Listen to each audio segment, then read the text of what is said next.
concept of narcissism dates back thousands of years. Narcissistic personality disorder only became a recognized illness within the last 50 years. Narcissistic personality disorder has its earliest roots in ancient Greek mythology.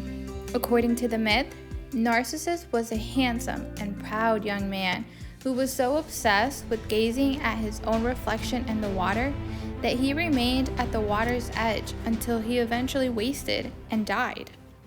This tragic Greek myth is a bit dramatic, but it explains some of the qualities that can be seen in a narcissist. For example, the pattern of grandiosity, which is an overinflated sense of self-importance and the belief that they are better than others and deserving of special treatment. They can also display a lack of empathy, the inability or unwillingness to recognize others' feelings and needs. There is a need for admiration, an excessive need to be the center of attention and to feel admired.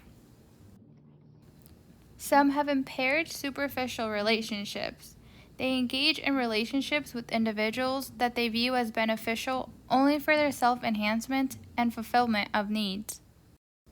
Lastly, there is a disturbance to identity. This can be seen when overreacting to criticism, having a hard time admitting when they're wrong, easily wounded by feeling hurt or angry very quickly, and frequently feeling wronged by others. Let's take a closer look at an example of someone displaying these characteristics. I think we all might know him. Gaston, what a pleasant surprise. Isn't it, though? I'm just full of surprises. You know, Belle, there's not a girl in town who wouldn't love to be in your shoes. This is the day... This is the day your dreams come true. What do you know about my dreams, Gaston? Plenty. Here, picture this. A rustic hunting lodge, my latest kill roasting on the fire, and my little wife massaging my feet. While the little ones play on the floor with the dogs. We'll have 6 or 7. Dogs? No, Belle. Strapping boys like me. Imagine that. And you know who that little wife will be? Let me think. You, Belle. Gaston, I'm speechless. I really don't know what to say. Say you'll marry me. I'm very sorry, Gaston, but I just don't deserve you. Whoa!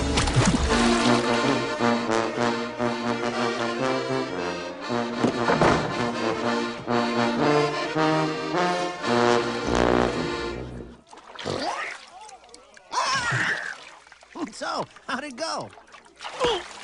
I'll have Belle for my wife. Make no mistake about that. I think we can all agree that we have met a Gaston in our lives, which leads us to our next topic, the epidemiology of narcissistic personality disorder. The prevalence and socio-demographic features of NPD are not very well defined due to the evolving diagnostic criteria. However, of the few studies done in the US and in Europe, the prevalence of NPD in the general population estimates to range from 0% to 6.2%. In addition, those studies indicated that the prevalence of NPD is higher in men with 7.7% compared to females with 4.8%.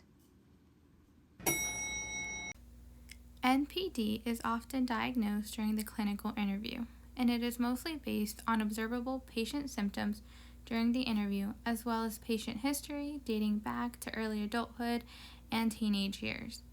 Other diagnostic tests include standardized assessment of personality abbreviated scale, the Millian Clinical Multi-Axial Inventory 3, and also the Structured Clinical Interview for DSM-5 personality disorders. So the question is, can those with NPD improve? The answer is yes.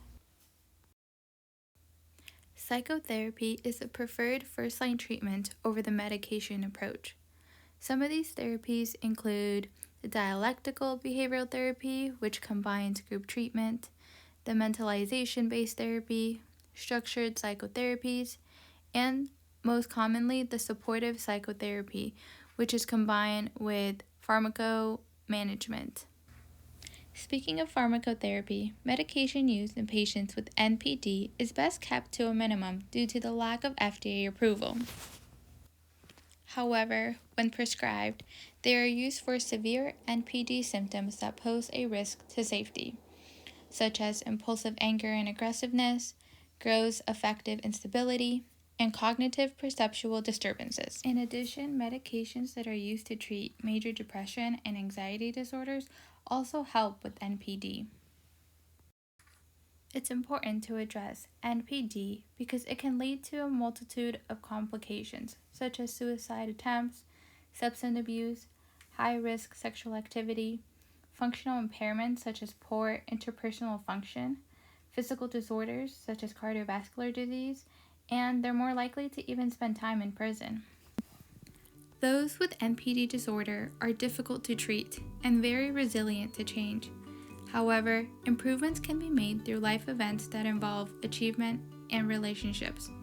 NPD patients who have these positive experiences have less need for fantasies of perfection or an exaggerated ego. If the patient is in a healthy relationship, their self-esteem is improved. So while the prognosis for NPD is low, there is definitely hope with the right help.